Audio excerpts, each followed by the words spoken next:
దుర్గా నవరాత్రుల సందర్భంగా దేశమంతా ఉత్సవ వాతావరణం నెలకొంది. అత్యంత భక్తి శ్రద్ధలతో దుర్గామాతని పూజిస్తున్నారు. చెడుపై మంచి సాధించిన విజయానికి సూచికగా దేవి శరన్నవరాత్రులను దేశవ్యాప్తంగా భక్తి శ్రద్ధలతో జరుపుకుంటున్నారు. రావణుడిపై శ్రీరాముడి విజయాన్ని, మహిషాసురుడిపై దుర్గాదేవి విజయాన్ని సూచికగా దసరా ఉత్సవాల్ని జరుపుకుంటున్నారు.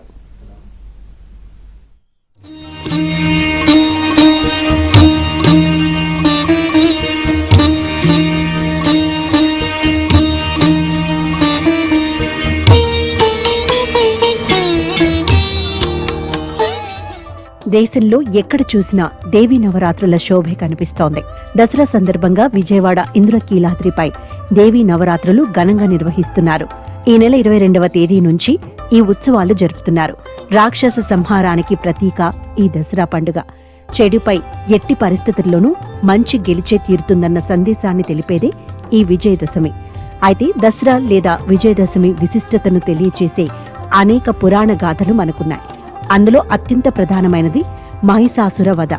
దేవతలందరి శక్తిని ఒక దగ్గరకు చేర్చి స్త్రీ రూపంలో మహిషాసుర మర్దిని సృష్టించారు. ఆ అమ్మవారు 9 రోజులు మహిషాసురుడితో యుద్ధం చేసి అందర్నీ కాపాడుతుంది.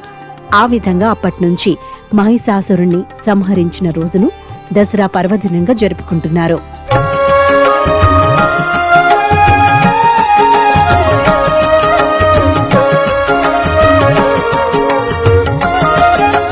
హిందువులకు అత్యంత ప్రధాన పండుగలలో విజయదశమి ఒకటి. విజయదశమి పర్వదినానికి ముందు 9 రాత్రుల్లో దేవిని అత్యంత భక్తి శ్రద్ధలతో పూజిస్తారు. శరన్నవరాత్రులలో అమ్మవారిని ఒక్కో రోజు ఒక్కో రూపంలో అలంకరించి పూజిస్తారు. తొలి 3 రోజులు పార్వతిగా, తర్వాతి 3 రోజులు లక్ష్మిగా, చివరి 3 రోజులు సరస్వతిగా ఆరాధిస్తారు. నవరాత్రుల్లో దేవిని పూజిస్తే 10 జన్మల పాపాలు తొలగిపోతాయని ప్రగాఢ నమ్మకం. శరన్నవరాత్రుల్లో నవదుర్గల అలంకారంలో పరాశక్తి దర్శనమిస్తుంది. మహిషాసురుడనే రాక్షసుడి సంహారం కోసం జగన్మాత ఆశ్వయుజ శుద్ధ పాడ్యమి నుంచి యుద్ధం మొదలుపెట్టి ఒక్కో రోజులో ఒక్కో అవతారంలో యుద్ధం చేసి విజయదశమి రోజున సంహరించారని పురాణాలు చెబుతున్నాయి.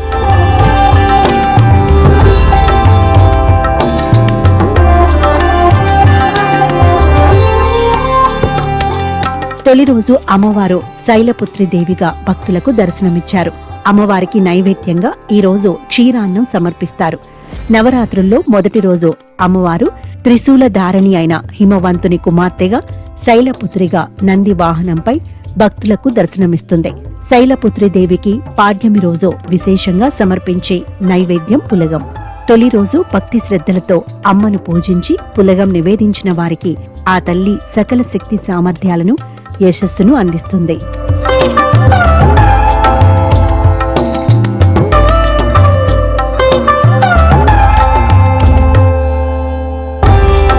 రెండో రోజు పరాశక్తి బాలా త్రిపుర సుందరీదేవి అలంకారంలో భక్తులకు దర్శనమిచ్చింది. త్రిపుర సుందరీదేవి అనుగ్రహం కోసం బాలార్చన చేస్తారు. అందుకే ఈ రోజున 2 నుంచి 10 ఏళ్లలోపు బాలికలను అమ్మవారి స్వరూపంగా భావించి కుమారి పూజ చేస్తారు. మనస్సు, బుద్ధి, చిత్తం, అహంకారం త్రిపుర సుందరీదేవి ఆధీనంలో ఉంటాయి. సత్సంతానాన్ని అనుగ్రహిస్తుంది.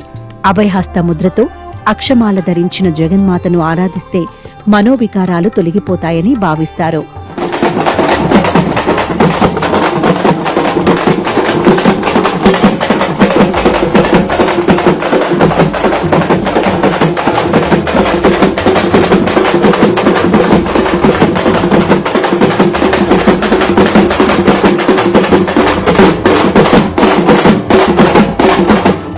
మూడో రోజు గాయత్రీదేవిగా దర్శనమిస్తారు. అన్ని మంత్రాలకు మూలశక్తి గాయత్రి మంత్రం. గాయత్రి ఉపాసనతో మంత్రసిద్ధి, బ్రహ్మజ్ఞానం కలుగుతాయి. గాయత్రి మంత్ర జపంతో చతుర్వేద పారాయణ ఫలితం లభిస్తుంది.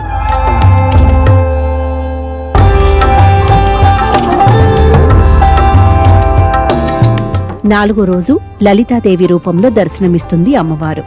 దేవి ఉపాసకులకు ముఖ్య దేవత.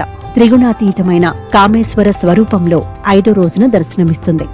లక్ష్మీ సరస్వతులు ఇరువైపులా నిలబడి వింజామరలు వీస్తుండగా శ్రీచక్ర అధిష్టాన శక్తిగా కొలువు తీరుతుంది. లలితాదేవి విద్యా స్వరూపిణి. మాంగళ్య సౌభాగ్యాన్ని ప్రసాదిస్తుంది. సమస్త సుఖాలు ప్రసాదించే శక్తి స్వరూపిణి లలితాదేవి.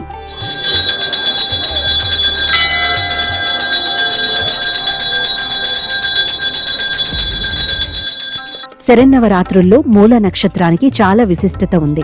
జగన్మాత చదువుల తల్లి సరస్వతి రూపంలో దర్శనమిచ్చే రోజు. 6వ రోజు అన్నపూర్ణదేవిగా అమ్మవారిని అలంకరిస్తారు.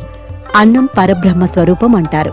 సాక్షాత్తు పరమేశ్వరుడికే భిక్ష పెట్టిన దేవత అన్నపూర్ణాదేవి. ఈ తల్లిని ధ్యానిస్తే ధనధాన్య వృద్ధి, ఐశ్వర్య సిద్ధి కలుగుతాయని నమ్మకం.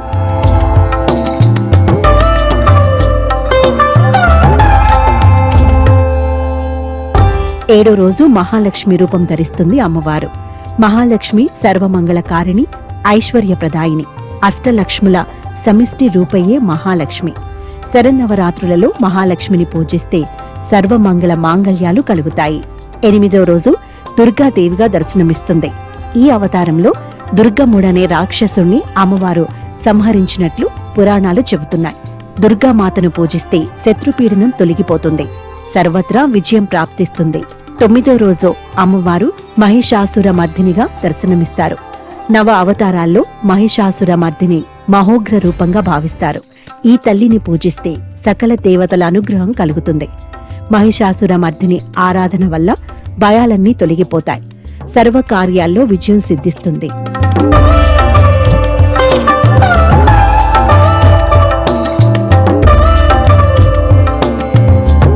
శరన్నవరాత్రుల్లో అమ్మవారి చివరి అలంకారం రాజరాజేశ్వరి దేవి. భువన బ్రహ్మాండాలకు ఆరాధ్య దేవత. మహాత్రిపుర సుందరిగా పూజలు అందుకుంటుంది. ఈ నవరాత్రుల సందర్భంగా ప్రధాని నరేంద్ర మోదీ సహా చాలా మంది ఉపవాసం ఉంటారు.